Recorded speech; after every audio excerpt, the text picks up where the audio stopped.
যাত্রা শুরু সঙ্গে এই দুর্গা প্রতিমা দিয়েই আমাদের কাজ শুরু হয়। সেখান থেকেই শুরু হয়ে যায়, চলছে আজকে প্রায় 33 বছর আমাদের স্টুডিওর বয়স। কুমোরটুলিতে উনি যখন কাজ করতেন গোরাচাঁদ পালের ঘরে, উনি কুমোরটুলিতে দাঁড়িয়ে থাকতেন, মানে ওনাকে 2 টাকা রোজের কাজে নিয়েছিলেন কুমোরটুলিতে গোরাচাঁদ পালের ঘরে। উনি ওই 2 টাকা রোজে কাজ করতে উনি ওনাদের মুড়ি, চা, জল এই টাইপের এনে দিতেন, এগুলো এনে দিতেন।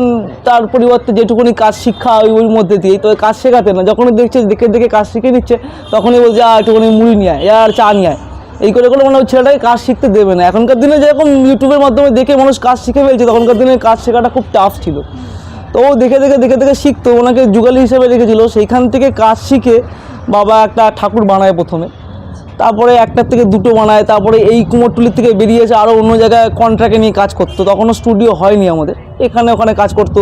আমাদের গড়িয়ার পঞ্চদুর্গা হয়, সেই ঠাকুরটা বাবা বাড়িতে বানাতেন।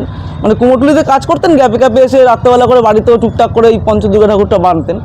সেখান থেকেই তারপরে আমাদের এই যাত্রা শুরু সঙ্গে ক্লাবের প্রতিমা এরা কুমোরটুলিতে ঠাকুর আনতে যায়। সেখান থেকেই দেখে এদের ভালো লেগেছে, তখন বললো যে আপনি আমাদের এখানে জায়গা আছে, এখানে এসে কাজ করেন। সেখান থেকে আমাদের এই স্টুডিও শুরু হয়েছে। তবে এই জার্নিটা খুব কঠিন ব্যাপারটা, বুঝলি। একটা শিল্পীকে তার ছোটোবেলা থেকে ওই একজন যুগালি হেল্পার হিসেবে কাজ থেকে এক শিল্পী হয়ে ওঠা, এই জিনিসটা বাবার কাছে শুনতাম যে খুব টাফ ব্যাপারটা। এই এত মুখ, মানুষের সাজ, ডাই, সেগুলো জোগাড় করতে করতে একটা লোকের জীবন পেরিয়ে যায়।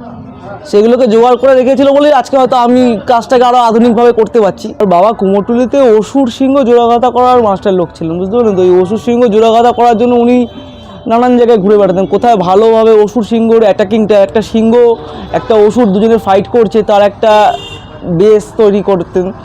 সেই জিনিসগুলো বাবা খুব পারদর্শী ছিলেন, অসুর সিংহ জোড়াঘাতা করা। সেই থেকেই বাবা আমাদের বলতেন। তবে অসুর সিংহ নিয়ে বাবার অনেক রাত্রেবেলা স্বপ্ন দেখতেন যে একটা অসুর সিংহর ফাইট হচ্ছে, সেটাকে নিয়েই পরের দিন বাস্তব করার চেষ্টা করতেন।